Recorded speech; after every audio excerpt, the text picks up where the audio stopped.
Welcome to YouTube Excel Magic Trick number 1. Hey, we're going to look at our second trick. Remember, if you want to get this workbook, click on my channel and click on my college website link and download it. Hey, here's trick number 2. We were just looking at this in our first trick. We have a little budget here. Now, I want to do two main things. I want to do some formatting and then show you a chart. Now, look at this. I'm going to highlight using my selection cursor all these numbers, clicking and dragging.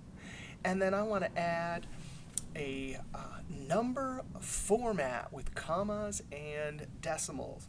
Control Shift 1 is the keyboard shortcut for comma style. That's this one right here. Boop. That's either in the ribbon in 2007 or on the formatting toolbar in 2003. Now I want to show you how to make a chart.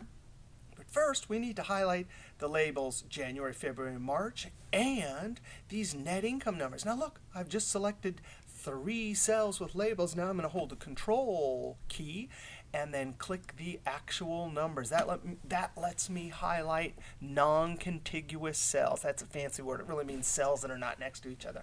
Now watch this. The keyboard shortcut to create a default chart, hold Alt and then hit F1. No way! Hey, that's our default chart. That's a pretty cool trick.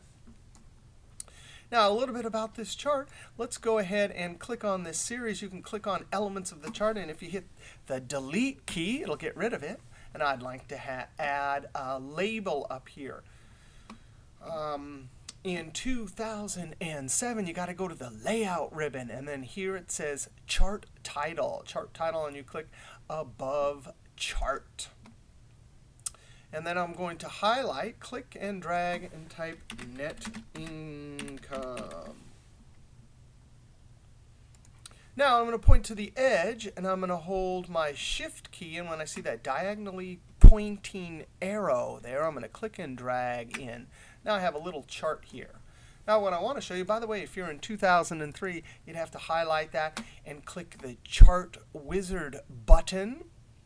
And click, because that keyboard shortcut doesn't work in 2003. And then in step 1, click column and then click finish. Actually, in step 3, you could add this title here also. Now watch this. The beauty of Excel again is that we can change these numbers. Not only is it going to change these numbers, but it'll change the chart. Let's watch this. Let's change this to 0.5. Control Enter. Whoa, everything changed. Let's change it to 0.90 and then Enter. See how everything changes, the chart and all the numbers. All right, we'll see you next time for the next little YouTube trick.